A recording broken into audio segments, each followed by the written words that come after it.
నమస్తే, నా పేరు Shivaji. Welcome to our channel. Tamil Nadu రాజకీయాలంటేనే అదొక సస్పెన్స్ థ్రిల్లర్ సినిమా లాగా ఉంటుంది. ఇప్పుడు కనుక చూస్తే విజయ్ 108 సీట్లు గెలిచినా కూడా మిగిలిన మ్యాజిక్ ఫిగర్ అందుకోవడానికి కావాల్సినటువంటి ఆ 10 మంది ఎమ్మెల్యేలు ఎవరైతే ఉన్నారో వాళ్ళ కోసం ఆయన ఎత్తులు పై ఎత్తులు వేస్తూనే ఉన్నాడు. సో ఆయన అభిమానులు మాత్రం ఆయన చాలా అమాయకుడు, ఆయనకి రాజకీయాలు తెలియదు కాబట్టి ద్రవిడియన్ పార్టీలు అదేవిధంగా పైనుంచి బీజేపీ వాళ్ళు ఆయన్ని రాజకీయంగా ఎదగనీయకుండా తొక్కాలని చూస్తున్నాయి, ముఖ్యమంత్రి కానీయకుండా అడ్డుకుంటున్నాయి, కుటిల రాజకీయాలు చేస్తున్నాయి, నీచ రాజకీయాలకు పాల్పడుతున్నారని చెప్పి ఎద్దేవా చేస్తున్నారు. వాస్తవానికి యాక్చువల్గా కుటిల రాజకీయము నీచ రాజకీయం చేసింది విజయే. ఇప్పుడు కాంగ్రెస్ మద్దతు తీసుకున్నాడు. కార్పొరేటర్గా కూడా గెలవనటువంటి కాంగ్రెస్ పార్టీకి డిఎంకే మద్దతుతో 5 మంది ఎమ్మెల్యేలు గెలిస్తే ఏ బేసిస్తో ఒక కూటమిని విచ్ఛిన్నం చేసి 5 మంది ఎమ్మెల్యేలను తీసుకుంటాడు? ఎవరు కుటిల రాజకీయాలు మొదలుపెట్టింది? ఆయన రాజకీయాలు మొదలు పెట్టాడు కాబట్టి వీళ్ళు దాన్ని ఎదుర్కోవడానికి, వాళ్ళ పార్టీలు కాపాడుకోవడానికి వాళ్ళు ఎత్తులు పై ఎత్తులు వేస్తున్నారు.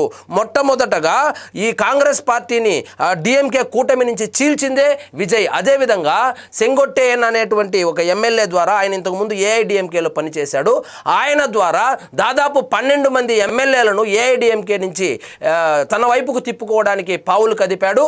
ఇందులో భాగంగానే రాజ్యసభకు ఎంపీగా ఉన్నటువంటి షణ్ముఖం ఎవరైతే ఉన్నారో ఆయన ఎమ్మెల్యేగా కూడా గెలిచారు. ఆయనకు పదవులు ఆఫర్ చేసి మీరు కనుక 12 మంది ఎమ్మెల్యేలను తీసుకొని వస్తే మీకు మంత్రి పదవి ఇస్తామని చెప్పి ఆశ చూపితే ఆయన దానికి ఓకే చెప్పడంతో ఏఐడిఎంకే పార్టీని నిలువున చీల్చడానికి ప్రయత్నాలు చేశారు.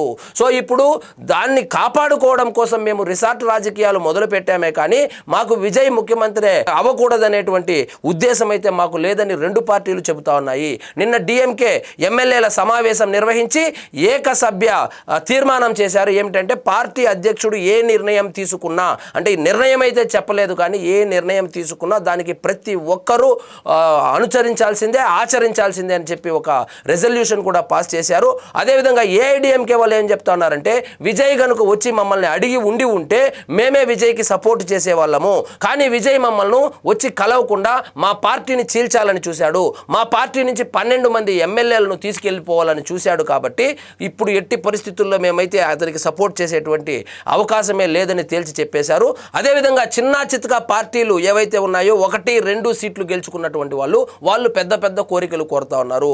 సో సిపిఐ సిపిఎం వాళ్ళు డిఎంకే కూటమిలో ఉన్నారు. వాళ్ళు నిన్న స్టాలిన్ని కలిసి వాళ్ళు విజయ్కి సపోర్ట్ చేయాలా వద్దా అని అడిగినట్లు తెలుస్తూ ఉంది. సో స్టాలిన్ అయితే మీ ఇష్టము, మీ పార్టీ మీ ఇష్టము, మీకు నిజంగా విజయ్కి సపోర్ట్ చేయాలి అనిపిస్తే చేయండి అని చెప్పి ఆయన చెప్పినట్లు తెలుస్తోంది.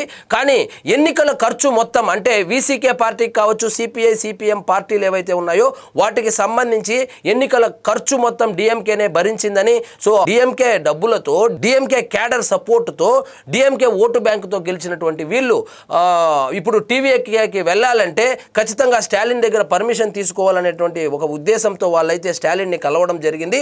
సో ఈరోజు వాళ్ళ పార్టీలు అంతర్గత సమావేశాలు నిర్వహించి సో వాళ్ళు ఖచ్చితంగా విజయ్కి సపోర్ట్ చేయాలా వద్దా అనేటువంటి విషయం మీద ఒక క్లారిటీ ఇస్తామని కూడా అంటున్నారు. ఏది ఏమైనప్పటికీ చాలా రసవత్తరంగా మారింది. సో విజయ్ కుటిల రాజకీయాలు మొదలు పెట్టాడు కాబట్టి మేము సపోర్ట్ చేయడం లేదని ఆ పార్టీలు అయితే చెబుతా ఉన్నాయి. మరోవైపు డిఎంకే ఏడిఎంకే కలవనున్నాయి. వాళ్ళిద్దరూ కలిసి విజయ్ని ముఖ్యమంత్రిని కానియకుండా ద్రవిడ పార్టీల యొక్క ఉనికిని కాపాడుకునేటువంటి ప్రయత్నం జరుగుతూ ఉందనేటువంటి వార్తలు కూడా వస్తూ ఉంది. ఇదే కనుక జరిగితే మా 108 ఎమ్మెల్యేలు ఎవరైతే ఉన్నారో వాళ్ళ దగ్గర రాజీనామాలు చేయించి మళ్ళీ ఎన్నికలకు వెళ్తానని విజయ్ పార్టీ వాళ్ళు అయితే ఒక బ్లాక్ మెయిల్ లాగే చేస్తూ ఉన్నారు. సో మొత్తానికి అంటే ఈరోజు రేపు కూడా విజయ్ ముఖ్యమంత్రి అయ్యేటువంటి అవకాశాలు అయితే కనబడడం లేదు.